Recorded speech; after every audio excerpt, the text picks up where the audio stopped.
Chez les Fasquelle, vous allez sans doute me contredire, nous on a eu l'impression que rien n'est vraiment interdit, que tout se débrouille un petit peu sur place. C'est une autre forme d'éducation qui vous intéressera sans doute, madame, qui intéressera tous ceux qui sont là pour discuter d'éducation. Vous avez donc gentiment invité notre équipe, Jean-Marc Borde et Ludovic Fortin en l'occurrence, qui sont venus partager quelques moments de votre vie familiale. Reportage.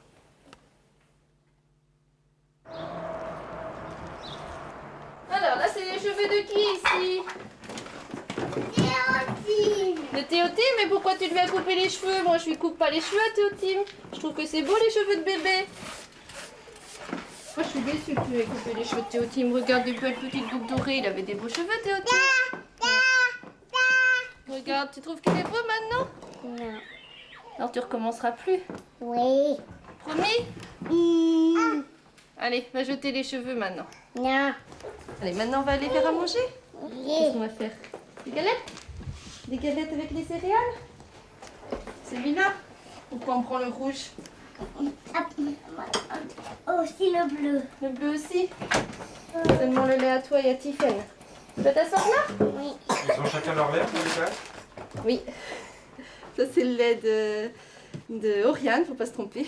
C'est le lait de chèvre entier. Elle aime que celui-là. Ça, c'est Tiffen, parce que c'est le lait de chèvre demi-écrémé, mais elle aime pas la crème. Et puis, le lait d'Amoury, c'est le lait de vache entier. Il n'en veut pas d'autre, pasteurisé, pas stérilisé. Et celui d'Emmanuel, on va l'acheter cet après-midi, c'est le lait de soja.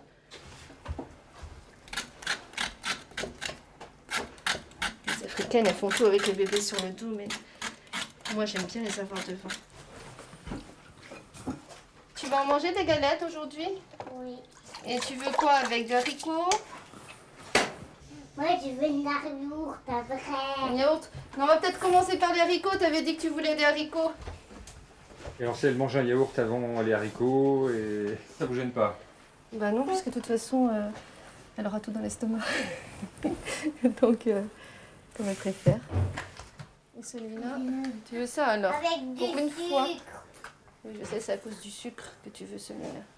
Ça les rend pas un peu capricieux de leur dire oui tout le temps? Avec du sucre. Je sais pas ce que c'est les caprices en fait. Ma mère trouve qu'ils font. Enfin, il y a des tas de choses qu'elle juge comme étant des caprices, mais j'ai même pas d'exemple parce que moi je sais pas ce que Avec c'est. du sucre. D'accord. Papa Noël. Papa Noël, c'est à moi de le faire. On dit qu'il y a de la neige pourtant. Non? Oui. Comment on fait un traîneau? Tu sais faire ça toi? Oui. Tu sais faire? Oui. Bah montre-moi, moi je sais pas. Non. Tu sais pas? Alors là, c'est pour glisser sur la neige, peut-être déjà. Oui. Hein? Ça, c'est pour glisser sur la neige. Il aime la peinture, mais... Mais il aime la peinture. Mais bon, dans la mesure où ce sont des produits... Il y a les normes alimentaires, c'est pour les écoles maternelles. Donc ça me fait pas trop peur. Et puis après, ça se lave très bien. Hein, Théotime? Du coup, tu n'as plus envie de dormir.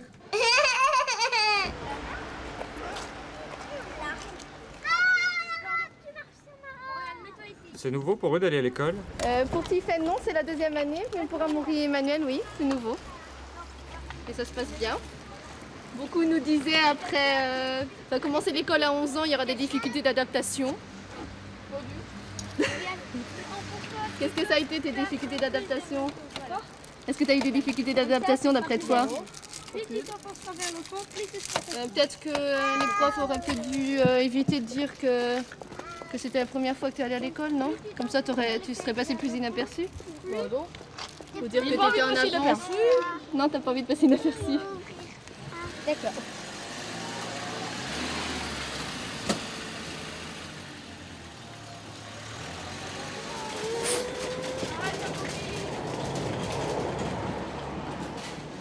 Ah ouais. Merci, tu rapportes à maman. Alors, c'est quoi Tiffen? Maman, c'est ça notre caddie? Vous faites toujours vos courses avec vos 5 enfants, Marité? Pas toujours, mais souvent. Comme ça leur donne la possibilité de choisir, quoi. Je peux pas accepter tout parce qu'on n'aurait pas les moyens quoi, d'accéder à toutes leurs demandes. Donc, Il y a des choses qu'on accepte, mais pas tout. On va prendre du sucre Manuel.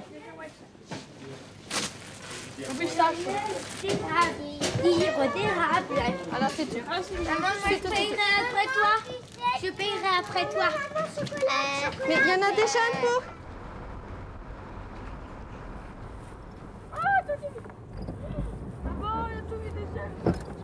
Eh ben, il fallait le garder pour toi. Vous arrivez à maintenir la voiture propre à l'intérieur? Non, elle n'est pas propre. Mais enfin, elle est vieille aussi, elle a 250 000 km, donc ça ne nous gêne plus maintenant, on est habitués. T'es au team. Faut plus jamais le C'était ta briquette, alors c'est toi qui es lésé. Tu habites bien loin d'ici. Vous faites un petit peu de discipline dans la voiture ou... C'est difficile parce que je veux maintenir mon attention sur la route. Il y a beaucoup de circulation ce soir en plus. Je dois passer la briquette. Oriane est fatiguée de sa journée parce qu'elle ne fait pas de sieste depuis l'âge de 2 ans et demi. Emmanuel, t'es prié de ne pas faire mal à ton frère.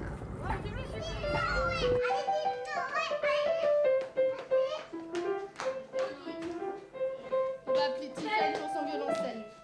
Et après au bain. La scène du violoncelle.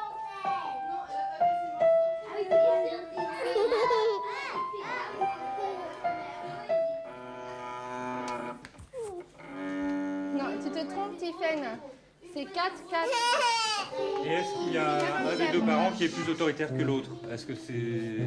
Ma femme est plus sensible à l'éducation scolaire.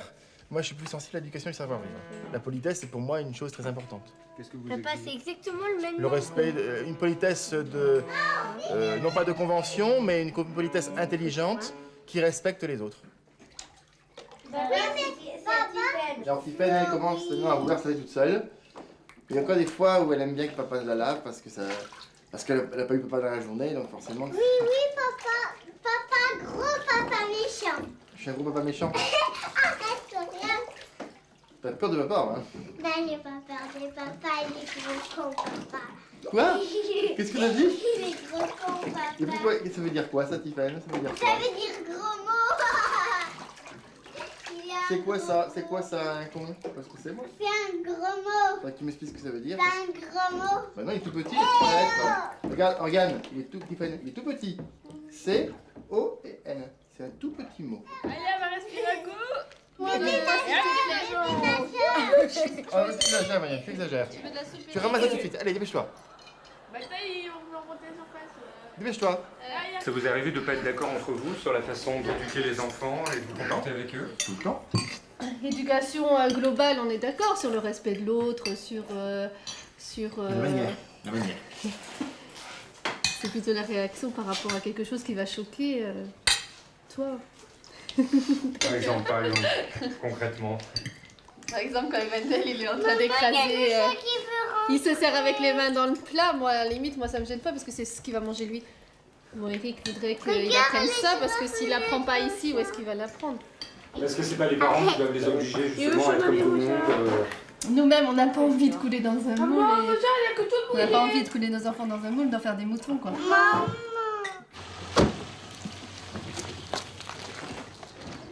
Petite pomme. Ouais, merci. Bonjour petits enfants. Ça, c'est pas une nouveauté. Les jus de pomme. Attention. T'inquiète pas. Caroline, est-ce que vous avez la même façon d'éduquer vos enfants que Marité? Ce qui me gêne un peu quand j'arrive, on a l'impression de déranger les enfants. Ils ne viennent pas vers nous pour dire bonjour gentiment, accueillir les gens. On a l'impression de les déranger. Ils vous regardent comme ça. Et ça, c'est pas agréable pour les gens qui arrivent. Ah, c'est certain que c'est pas agréable pour les gens qui arrivent. J'avais une grand-mère qui disait toujours de nos jours, il nous reste plus rien, il nous reste plus d'argent, il nous reste l'éducation. Emmanuel qui a du mal à intégrer les règles de politesse, ça c'est certain. L'autre fois, je passais un moment avec Marité, mais je me suis fait littéralement incendier par un enfant parce que j'avais rangé dans sa chambre. Alors là, ça m'a vraiment pas plu. J'ai pas admis qu'on me parle à moi, à 45 ans, comme si j'en avais 12. Touche pas à mes affaires, t'avais pas à toucher, je suis très en colère contre toi. Ah non, ça ne va pas. Alors je lui ai dit, et le pauvre gosse, il était sidéré. Il me dit, Mais non, mais je vous... Et en fait, c'est vrai, c'est tout à fait ça. Il voulait pas me faire de peine. Mais bon, il y avait la façon de dire, et puis bon, ça s'apprend, c'est comme le reste. Voilà le reportage de Marc Borde et Ludovic Fortin. Qui a fait réagir sur ce reportage? Alors là, pour moi, c'est pas des parents, mais du tout, quoi. Je veux dire, c'est tout sauf des parents. Je veux dire, c'est hallucinant, quoi. C'est des copains, c'est des copains. C'est des copains. Développez. Non, mais en plus, je trouve que c'est vraiment très dangereux parce que vos enfants, enfin, je veux dire, quand ils vont aller voir des gens qui connaissent pas, si jamais plus tard ils ont besoin de se tenir correctement quelque part, qui leur a dit un jour dans leur vie qu'on mangeait pas avec ses doigts, qu'on mangeait pas la bouche ouverte, qu'il fallait quand même se tenir correctement. Et on l'a vu dans le reportage. Je suis très surpris, mais aujourd'hui on était au restaurant, il n'y a pas un enfant qui a mangé avec ses doigts. Ah bah écoutez, tant mieux, je ne sais pas par quel miracle. Ça fait pas un miracle, attendez, bravo. En tout cas, de même, sans qu'on ait même eu à leur dire, Précisez, monsieur, que c'était un fast-food quand même, hein, peut-être. Comment? Pas du tout. On était au restaurant libanais en plus, vous voyez, donc... À la cantine, il mange avec ses couverts. Donc, en fait, il sait que la maison, on se comporte un peu comme on veut parce que là, on a envie que ce soit souple. Et l'extérieur, c'est l'extérieur. Or, Caroline, qui est un peu choquée par certaines choses, c'est vrai, nous entendons très bien, elle a une éducation très stricte avec ses enfants. Mais pour eux, en fait, Caroline est quelqu'un qui est familier. Donc, il se comporte avec elle comme avec quelqu'un de la famille. Et pas bonjour quand, quand quelqu'un... Pas Emmanuel. Voilà. C'est vrai qu'Emmanuel avait beaucoup de mal avec... Il faut le dire, avec Emmanuel, on avait beaucoup de mal. Mais avec Amaury, aucun problème. Avec Tiffany C'est aussi. qui je pense Emmanuel? que c'est C'est du qui caractère Emmanuel? de l'enfant. C'est l'aîné. En pleine crise d'adolescence, il faut le dire. Ça va, Emmanuel? Bonjour. Ça commence tôt. On parle beaucoup de toi ici, t'as entendu ou pas, non? Tu sais manger avec une fourchette? Oui. Qu'est-ce que tu penses de tout ce qui est dit sur l'éducation? Qu'est-ce que tu penses de tout ce que tu entends ce soir sur l'éducation ici? Je pense qu'une éducation plus cool, c'est mieux que une éducation plus stricte, parce que la liberté, c'est important, je pense. Et toi, Maury? Moi, pareil. T'as des bonnes notes?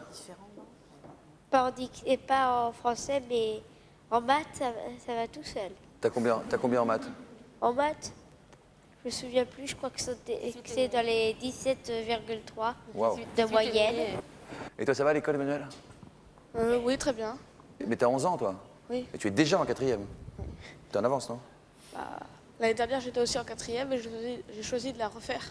En fait, il a su nous expliquer, c'est ça qu'on privilégie à la maison, c'est que les enfants discutent de ce qu'ils vont faire, qu'ils fassent leur choix, mais en ayant des arguments. Il souhaitait ne pas avoir 3 ans d'avance par rapport aux autres élèves pour mieux se sentir plus intégré dans sa classe. D'accord. Mais il reste quand même le plus jeune de Jusqu'à sa quel classe. âge tu as fait l'école à la maison? Jusqu'à 10 ans. Comment vous avez réagi en regardant ce reportage? Oh non, ça j'ai un profond respect pour les autres et je ne me permettrai pas. Non, franchement. Non, je dis pas juger, madame. Hein. Je dis pas non plus ébranler dans vos grands principes éducatifs. Non, c'est une autre façon de vivre, c'est tout. Je suis très choqué par le comportement de mon fils aîné. Je vous le dis franchement, je suis très choqué par le comportement de mon fils aîné. D'Emmanuel, pourquoi? Bien sûr, tout à fait. Ne pas dire bonjour, ne pas dire... Pour moi, c'est des choses essentielles. Alors, mais par contre, je refuse de tabasser mon fils pour qu'il obéisse. Il a déjà acquis quelque chose, c'est qu'on ne se comporte pas à la maison comme à l'extérieur. Puisqu'il chante à la maîtrise, on lui dit que malgré sa gentillesse et sa sagesse, il manque un peu d'effort au niveau de son travail. Ça prouve qu'il se comporte bien dans cette... L'extérieur, il est très, très bien noté à l'extérieur. Ils sont punis pourquoi, très par bien exemple? noté à l'extérieur. Pourquoi sont-ils punis et comment?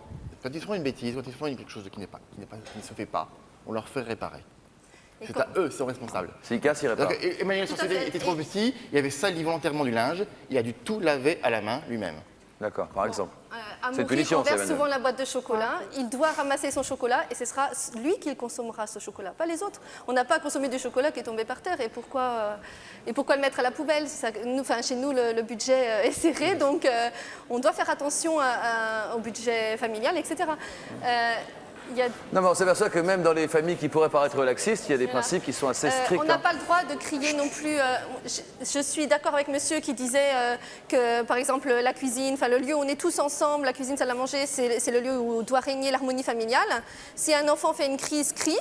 On lui dit d'accord, tu as le droit de crier parce que tu n'es pas d'accord avec quelque chose, mais tu vas dans ta chambre ou tu vas dehors, là tu peux crier parce que nous on ne peut pas supporter ça.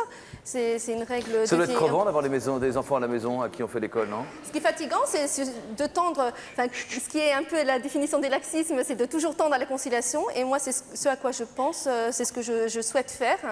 Le respect de l'enfant est primordial pour moi. Si on respecte l'adulte, quand je ne suis pas d'accord avec mon mari, je ne vais pas lui donner une gifle. Donc pourquoi je giflerais mon enfant qui, pour moi, a autant de valeur à mes yeux que mon mari? Véronique, ça veut dire quoi ce que la théorie que développent ses parents dans un certain équilibre, me semble-t-il, un dérapage contrôlé, disons, je sais pas. Enfin, Il y a des limites. Il y a des et limites, nous partageons mais tout à vous fait les laissez- les valeurs de monsieur. Pour moi, c'est très important. En fait, moi, ce qui m'effraie un peu, c'est que quand ils vont rentrer dans la vie active, ils n'ont pas de limite, donc ils vont avoir un patron, Ils en ont des ils ne sont pas limites. d'accord avec le patron, ils vont dire... Ils en ont des limites. Ils sont dans les limites. Ils Ça ont va des faire la limites. maîtrise de Bretagne. La maîtrise de Bretagne, c'est extrêmement cadré. Très sévère. La maîtrise de Bretagne, c'est quelque chose de très cadré. Ils doivent chanter en Enfin, chorale. tout à l'heure, vous avez quand même dit, si ils n'y arrivent pas, tant pis pour eux, ils sont responsables. Mais il y arrivera, j'en suis persuadée, parce que je sais qu'il est assez intelligent pour ça. Moi, j'ai vécu quelque chose vraiment où j'étais livrée à moi-même. Et vous savez, quand j'avais 14 ans, je trouvais ça normal, je trouvais ça sympa, justement. Je fais ce que je veux. N'importe quoi. Mais en Non, vieillissant, attendez, ce que veut dire Véronique, à quel âge vous avez commencé à dérailler, pour reprendre votre terme? allez, 12 ans et demi, 13 ans. C'est-à-dire, qu'est-ce qui se passait? Je faisais n'importe quoi. C'est-à-dire? Des bêtises aussi. Ah oui, Ah j'ai oui, fait elle des en grosses a fait, bêtises, Véronique, oui. des bêtises. Quelle bêtise, Véronique? J'ai fréquenté les garçons très tôt, je trouve que c'est trop tôt. 12 ans? 13? 14. 14. Donc je trouve que c'est trop tôt. J'ai fréquenté des gens, des milieux un petit peu hard, où si j'avais pas eu une force de caractère, je pense que j'aurais pu, je vais peut-être exagérer, mais j'aurais pu être prostituée, on ne sait pas. J'ai fréquenté des drogués, j'ai fréquenté des gens comme ça, et c'est dangereux. Mais Alors vous si... savez qu'ils ne fréquenteront pas, on ne les laissera pas fréquenter. Il y a des limites justement chez nous. Ils n'auront pas le droit de Non, mais fréquenter n'importe qui comme ça. Voilà, mais justement. ce que dit... Nous avons fait le choix d'une école qui est une école. Moi, ma mère me disait, fais pas ça. Madame, on se projette Ma un mère- tout petit peu dans l'avenir, juste. Ma Parce que mère c'est me vrai que disait, l'aîné fais pas Emmanuel ça. a 11 ans, et Véronique, qui parlait Ma de sa mère me vie. disait, fais pas ça. Hein. Elle me le disait. Et je rentrais à 4 h du matin. c'est pas- Elle c'est m'attrapait pas les pareil. poignets, me disait, pourquoi tu rentres à cette heure-là? Je la regardais, je lui fais, mais je rentre à cette heure-là, qu'est-ce que tu veux? En fait, ce que voilà. Véronique nous dit peut-être, c'est que Quand quand on est on très commence à- libéral, il est difficile de changer de discours au c'est fur et à foutu. mesure. C'est Voilà. fichu. C'est fichu. Moi, je pense que de toute façon, chaque famille reproduit un peu ce qu'elle a vécu elle-même. Chaque parent reproduit ce qu'il a vécu lui-même. Véronique, c'est l'opposé. Moi, hein. Véronique, c'est j'ai l'opposé. C'est reçu une maman. une éducation souple. Ouais. Il y a toujours eu discussion entre ma mère et moi, puisque mon père s'occupait pas de notre éducation Moi du aussi, tout. je discute beaucoup avec ma maman, c'est une copine. Elle est où, Marie-Rose Ah, Borin, moi, c'est pas votre une maman? copine. Elle est là, Il y a une madame. différence entre copine Madame, et vous maman. avez donné quelle éducation à Véronique par rapport à celle que Véronique donne à ses enfants? Je pense en fait que Véronique retransmet ce que moi j'avais eu et que je ne voulais surtout pas qu'elle ait. Ça saute une génération, donc, chez vous. Voilà. Si on faisait des bêtises le soir, on était à genoux au pied du lit de papa de maman. Tu te tiens tranquille et tu fais ce qu'on te dit. Jusqu'à quel âge? Jusqu'à... j'ai voulu partir de chez moi à 18 ans. D'accord. Hein. Donc ma fille, je ne voulais surtout pas qu'elle refasse ça. Et en fait, je me rends compte qu'en étant très très laxiste, je lui ai volé son enfance. À vous regretter? Ah oui. Oui, oui. Je trouve que je n'aurais pas dû être aussi copine avec elle. J'aurais dû lui donner les limites. Il y a un de vos fils qui vous reproche de trop les surveiller, voire de les fliquer. C'est le terme qu'il a utilisé. Est-ce comment vous Trouve réagissez? que je crie tout le temps. Ouais, il dit maman me flique. Qu'est-ce que Non, vous il me dit, t'es pas gentille. Ouais. C'est ces termes, t'es pas gentille, t'es jamais contente. Vous tenez ou vous craquez? Non, je tiens. Votre mari est toujours d'accord avec vous sur vos principes d'éducation? Il trouve que je suis un peu trop grande gueule. Trop grande gueule, ça. Voilà. Ouais. C'est-à-dire que je suis vraiment, je laisse rien passer, rien. C'est-à-dire? Rien, si je suis pas d'accord, c'est non. Exemple. Exemple, c'est des trucs bêtes, je leur dis, vous éteignez la télé, je veux qu'elle soit éteinte à la seconde où je le dis. Francis, est-ce que vous pensez qu'on peut donner une éducation à ses enfants sans qu'elle ne soit d'aucune façon sous l'influence de celle qu'on a reçue? Non, on est forcément influencé. Comme je l'ai dit, on reproduit soit en positif, soit en négatif ce qu'on a connu. Ce qui est le plus On important. n'arrive pas à faire la balance par rapport à ça. Si, justement. Je crois que, bien évidemment, il n'y a pas d'éducation idéale. On est tous des parents imparfaits, et heureusement. Parce qu'avoir des parents parfaits, c'est l'horreur totale. Alors, comment voulez-vous grandir face à des parents parfaits? Parce que vous ne pourrez jamais les égaler. Mais non, il faut essayer de trouver l'équilibre. Moi, j'étais très frappé par ce couple, parce que l'éducation qu'ils donnent à leur enfant, ça peut ressembler à du laxisme. Il y a deux sortes de laxisme. Il y a le laxisme qui consiste à dire à ses enfants, tu fais tout ce que tu veux, j'en ai rien à foutre. C'est également ce qu'on peut voir des fois dans certaines familles, où les gosses arrivent en disant, moi, je veux à tout prix une paire de Nike, et où ils n'ont pas l'argent. Une paire de bip? Non, non. Et on leur dit, ou d'autres choses. Ah oui, on mettra le pipe, si vous voulez. Bon. Mais ça n'empêche que les marques, ça les intéresse. Et on leur dit, bon, comme on n'a pas l'argent, tu te débrouilles, je ne veux pas le savoir. Et il y a effectivement une sorte de différence, c'est-à-dire que le gosse, il fait ce qu'il veut, il rentre quand il veut, il fait n'importe quoi. Mais il n'a pas ses bips. Et il n'y a effectivement pas du tout d'amour là-dedans. Ce qui est tout à fait frappant dans cette famille, c'est qu'il y a une qualité d'amour, il y a une qualité de relation extraordinaire. Et que ces enfants ont l'air tout à fait heureux. Que va-t-il se passer quand ils seront adolescents? Et que d'un seul coup, ils vont s'apercevoir que là, on explose, on a envie. Qu'est-ce que c'est que l'adolescence? C'est d'aller au-delà des limites. Puisque les limites ont été mises que partiellement, et pas tellement par rapport au milieu extérieur, là, on risque peut-être des débordements. Donc je suis un petit peu inquiet pour l'avenir, mais en même temps, la qualité d'amour qu'ils ont reçue, celle-là va forcément les armer pour la vie. Vous parlez des enfants de, Tout à fait. de madame et monsieur.